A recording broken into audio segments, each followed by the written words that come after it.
Graphic design is everywhere. We see and use it every day, perhaps without even knowing what it really is. So, what is graphic design?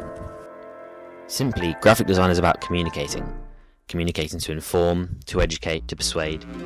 It comments on culture, politics, society. It shapes the way we see the world, and its history goes back much further than you might think.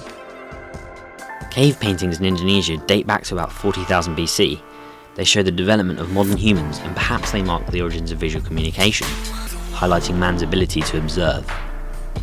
Much later, the ancient Egyptians developed a communication system known as hieroglyphics.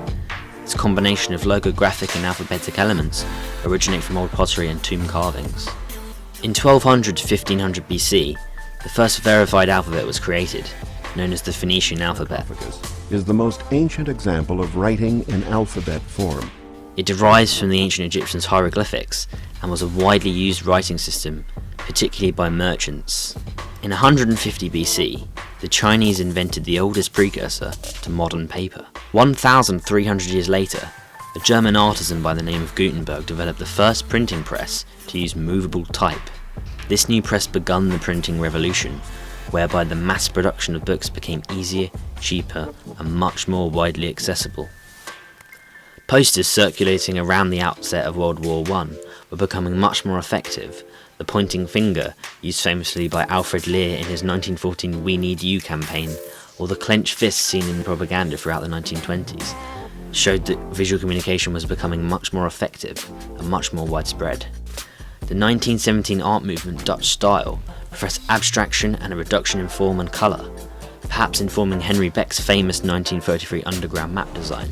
An epitome of abstraction, this design condenses information into an easily readable form, using colour and form to clearly communicate to its audience. In 1957, Mindinker created the most widely used font today, Helvetica, which propounded neutrality and legibility. Alberto Corda's 1960 photo of Che Guevara became a symbol of counterculture, with Jim Fitzpatrick's rendition of this photograph further embedding this image into our society. Technological development throughout the 1670s and 80s eventually brought the first commercially available computer, Apple's Macintosh, which was the first to use a graphical user interface. Other advancements have led us to a modern digital world of design. Adobe was founded in 1882, famous for creating a multitude of creative software and formats, and with booming online businesses and the exponential rise of the internet, graphic design and the need for effective communication has never been so sought after. Graphic design has never been so easy to produce and so accessible. The widespread use of the commercial computer has enabled anyone and everyone to be a designer and put the power of visual communication in the hands of the many. Thanks for listening.